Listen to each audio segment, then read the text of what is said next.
Om Namo Bhagavate Vasudevaya.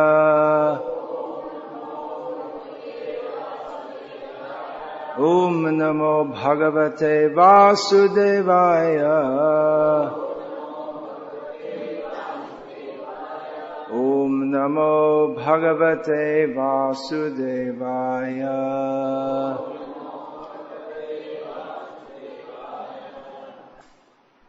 Shri Vishnu Sahasranama,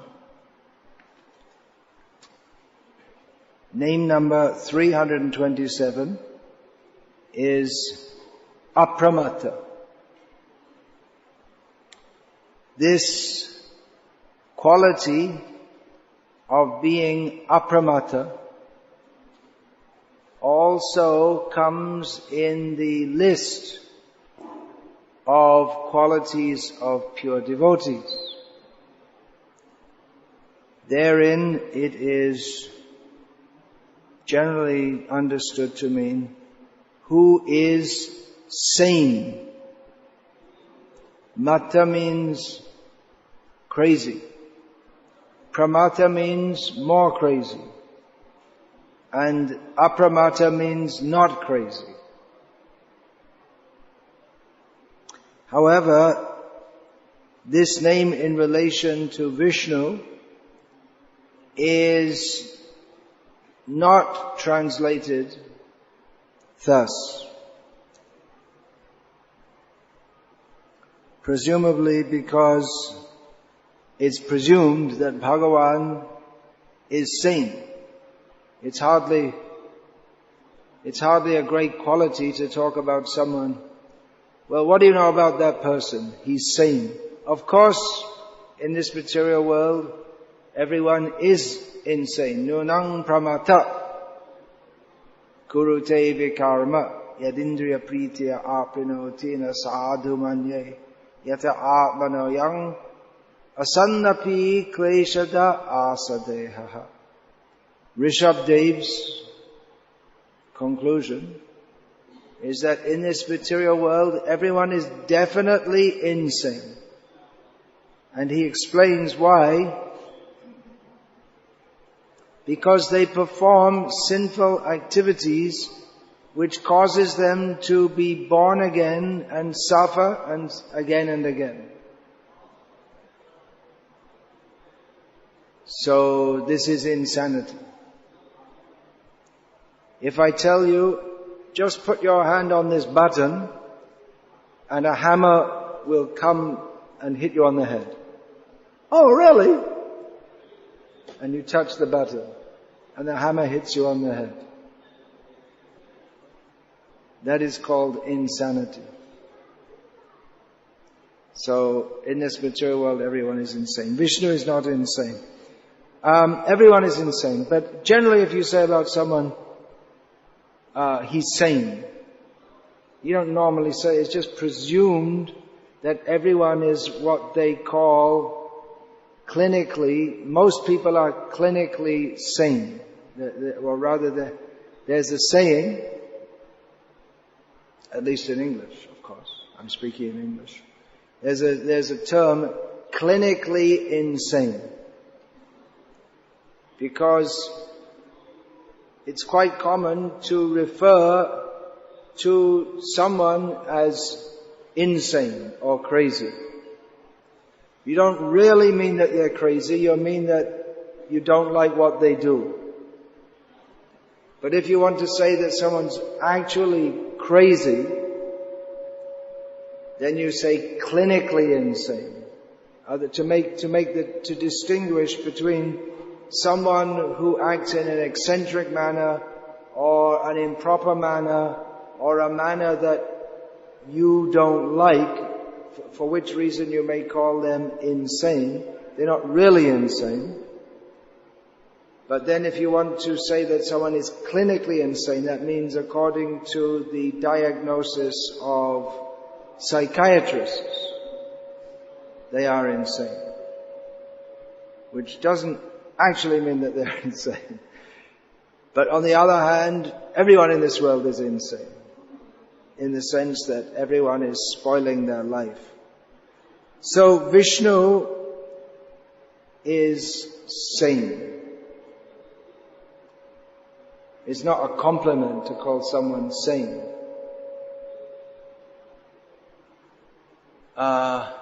He is the measure of all sanity.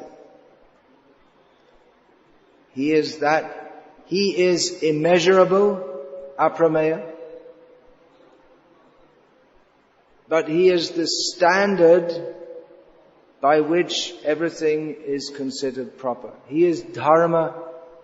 These are all names in Vishnu Sahasranama.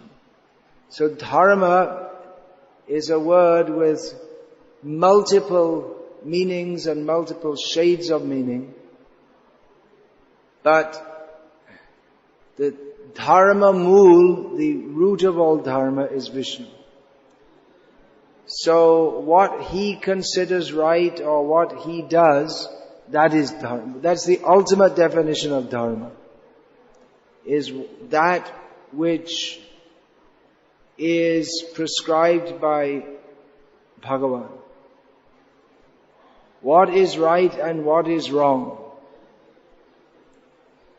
We cannot actually understand that without recourse to an ultimate standard. This is a standard argument in the ongoing theist versus atheist discussions in the Western world. The theists say that there must be an ultimate standard of right and wrong, otherwise it's arbitrary. But the atheists say, no, we can work it out by our own moral standards. But actually there has to be some ultimate standard. Otherwise, what is good, what is bad, it's all subjective. So, just like for instance, in Germany in the early 1940s, the majority of the population believed that it was good to kill Jews. Although nowadays,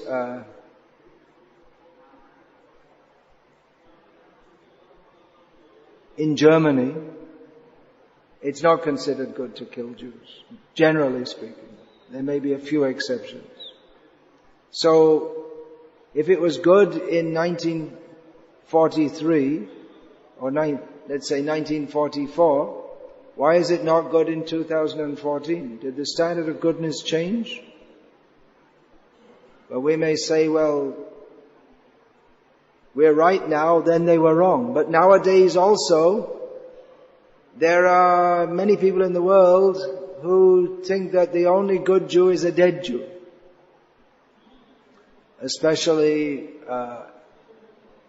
in the Arab world. There are many people who think like that. I don't subscribe to the killing Jews theory. I'm using this as an example of how what we may consider good or bad is subjective. For us, we wouldn't like to have to sit on a block of ice, huge block of ice, for 5 hours. We'd die from hypothermia. But for a polar bear, very nice. Polar bear thinks it's very nice to sit on a lump of ice. So what is good and what is bad? The ultimate level comes from Vishnu, what is good. And actually dharma may be differently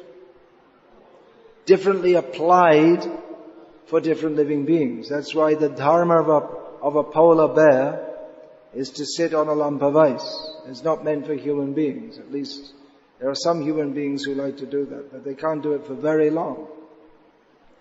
So the ultimate level of dharma is that which pleases for us as the jiva. Ultimately, our dharma is to please Krishna. That is our ultimate dharma. And the dharma of Krishna is whatever He likes to do. But foolishly, because we are insane, we think that we should just do whatever we like to do, and if there's any God, He should also do whatever we want Him to do. So,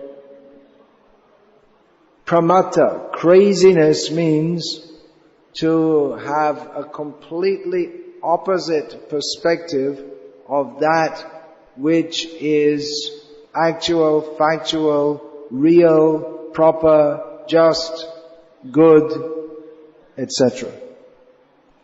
So, ontologically, Vishnu cannot be insane. He is sane. And if we are not in line with Him, that is insanity. Now the Acharyas, they explain this to Apramattah to mean who is vigilant. Mata being taken in the case here of not having focused intelligence, of being inattentive. So one who is not inattentive, in other words, one who is attentive, he may be called Apramattah. So particularly, Apramattah is described as being who is very attentive in the matter of protecting those who are in distress, particularly his devotees. Krishna is very concerned with his devotees. He is the shelter, he is the protection of the devotees.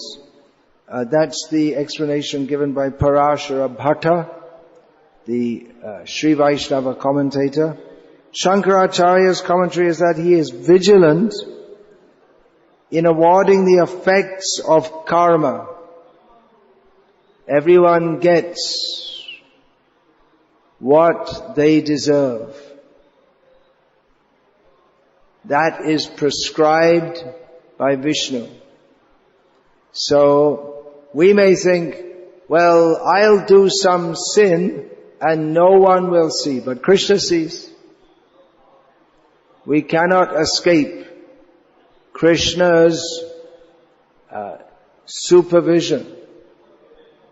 Krishna sees everything we do. He doesn't miss anything. He's very vigilant in seeing everything that we do.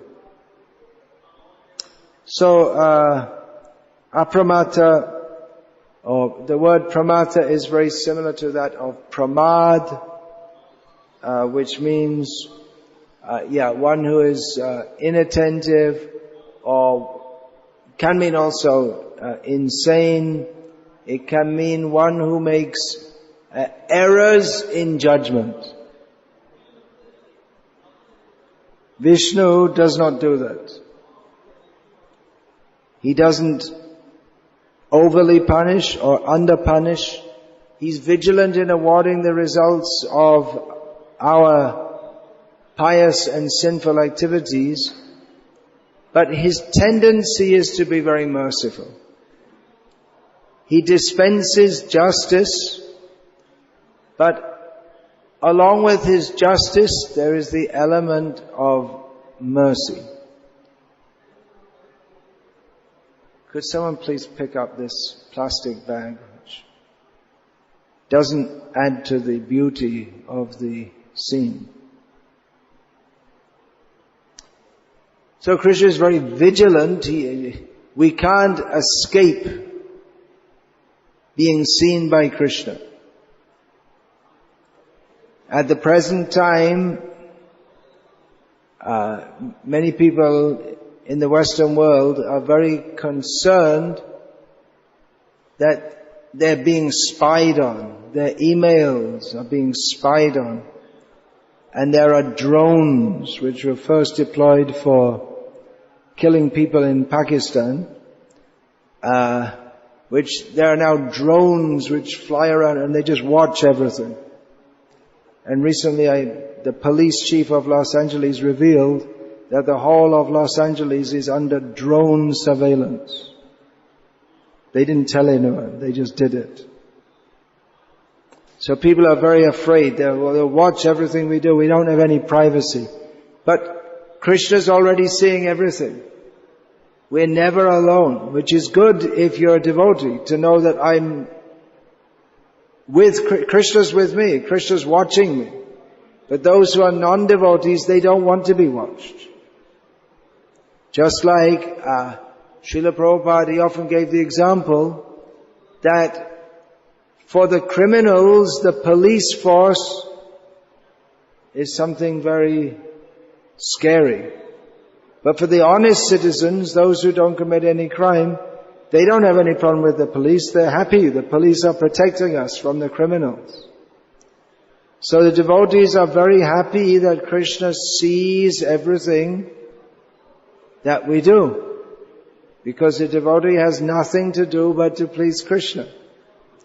But for one who is very sinful, they don't like that someone should be watching us all the time. So one quality of Krishna is that he's very vigilant. He's watching everything. Which we can tell the non-devotees. So they may become afraid. You can't get away with your crime. You might think you can get away with it, but you can't. Krishna's watching. That's one reason why people don't like to believe in God. Because they think that they can get away with everything. No one will see me. But Krishna is always there.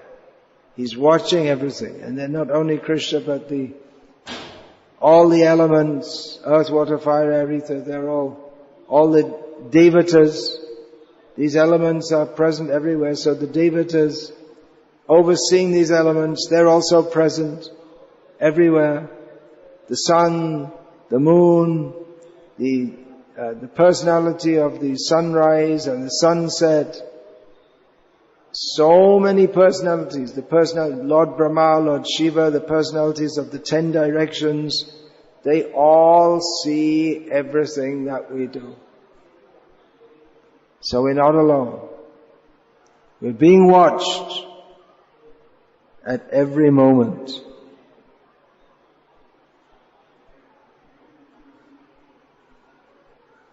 Then in specific instances, Radha Krishna Shastri says that the attentiveness of Bhagavan can be referred to his distributing the nectar that came out of the milk ocean. He is very attentive to give it only to the demigods, only in the correct proportion. Of course, even then, Rahu and Ketu got some, or Rahu who became cut into Rahu and Ketu. But of course, Krishna, there's a plan in everything that Krishna does.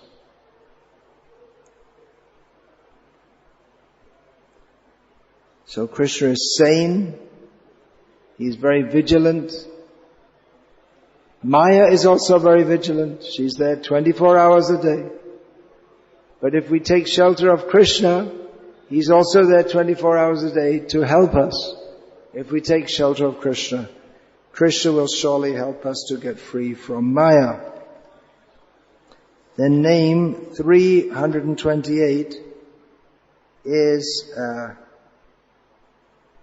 a name that can be understood by everyone who knows Hindi, at least a little bit well. The name is Pratisthitah, which means firmly established, very stable in his position. In relation to Vishnu, it means self-established, because no one puts him in that position. It's a permanent position. He's always the Supreme Personality of Godhead. He's very firm in that position. No one's going to take his position. There's no question of God retiring or being thrown out from his job. taking voluntary retirement. He's always Bhagavan. He's always vigilant in his position, and no one else is going to take that job. Also, he's self-established because no one makes him who he is. He is supreme in all respects. But it's not that anyone appointed him to that job. Just like within a few days or a few weeks, we should know who is appointed as the new Prime Minister of India. So it's a bit of a complex process between votes and then counting the votes and then seeing which parties got more, and then the President has to invite someone to create the government, and that person is presumed that he will be the Prime Minister of that government. So he takes that post, and then again after some time he's thrown out of that post, either by the voters or by death. He cannot remain in that situation. Or sickness is also another possibility. So, even though someone becomes established in a position, it's all temporary. You'll not be very long established in that position. But Krishna is always in his position, and no one appointed him to be God. It wasn't that there was a vote between Brahma, Vishnu and Mahesh, and Vishnu came out on top. Or there was a fight and then Vishnu beat up Brahma and Mahesh and became God. But he is always fully, firmly established in being the position of the Supreme Personality of Godhead. So he's always established how. There's no real need to ask how, but it's an established fact that he is the Supreme Personality of Godhead. All other manifestations emanate from him, and in whichever way they are manifested, that can be changed by him at any time also.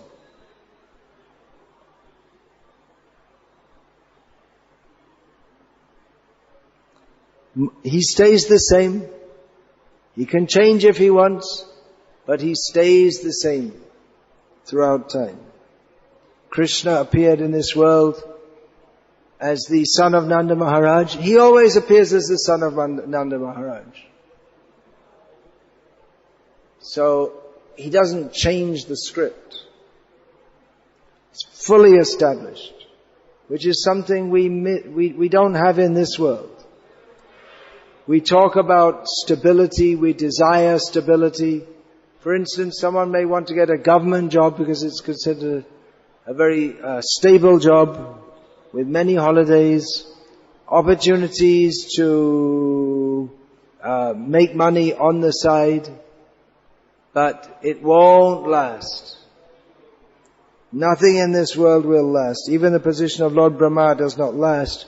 But Krishna is firmly established as the Supreme Personality of Godhead, with the laws that he gives for the persons in this material world. Nothing or no one can change that.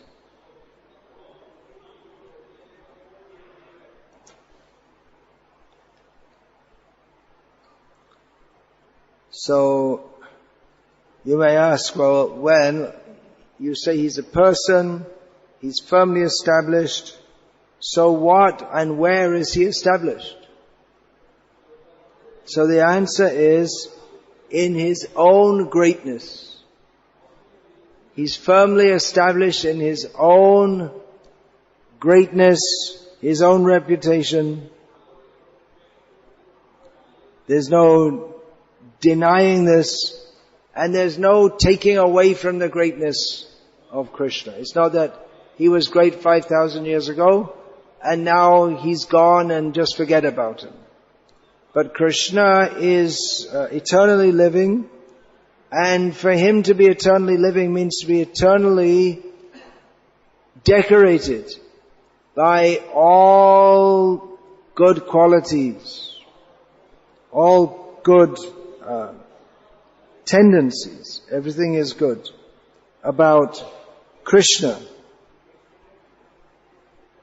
So there are several comments from the acharyas. They're all quite similar here. Everything in this world is impermanent. Someone may be great, just like that example, Prime Minister, or may be very powerful, or have a lot of money, but it's all temporary. Whereas Krishna's opulences, they are eternal.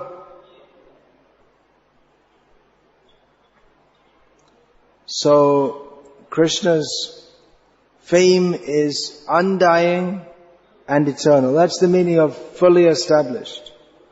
No one in this world can be firmly established.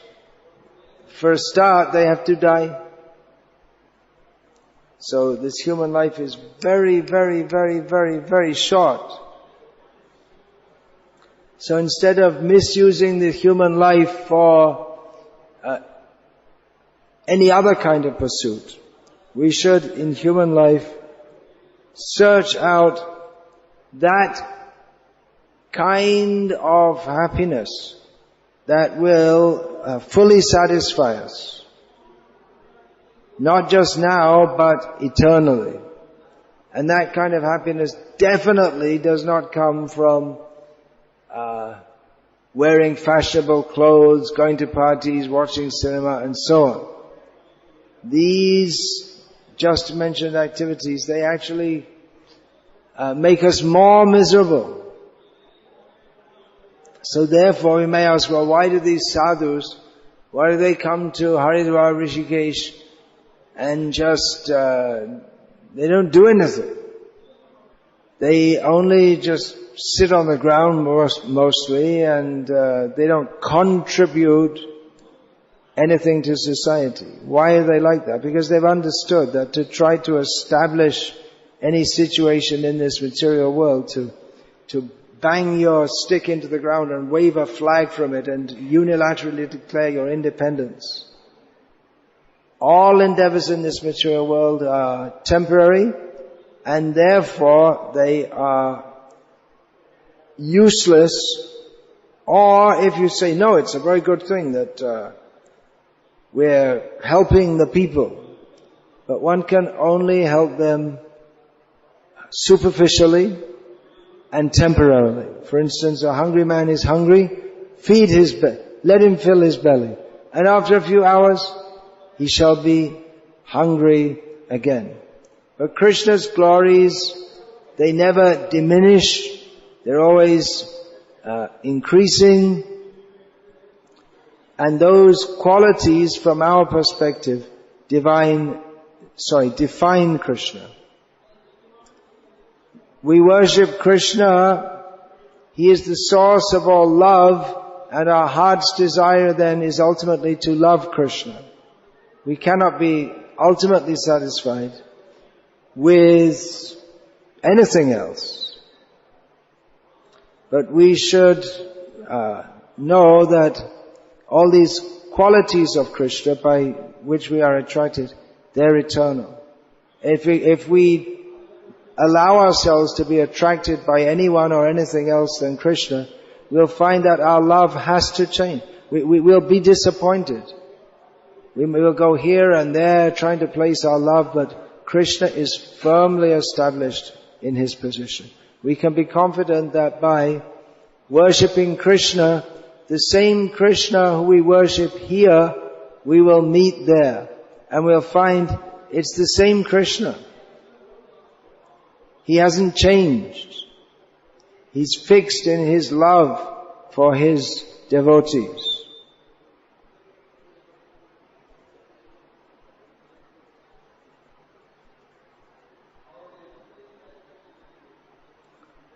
So, Hare Krishna. I'll finish there.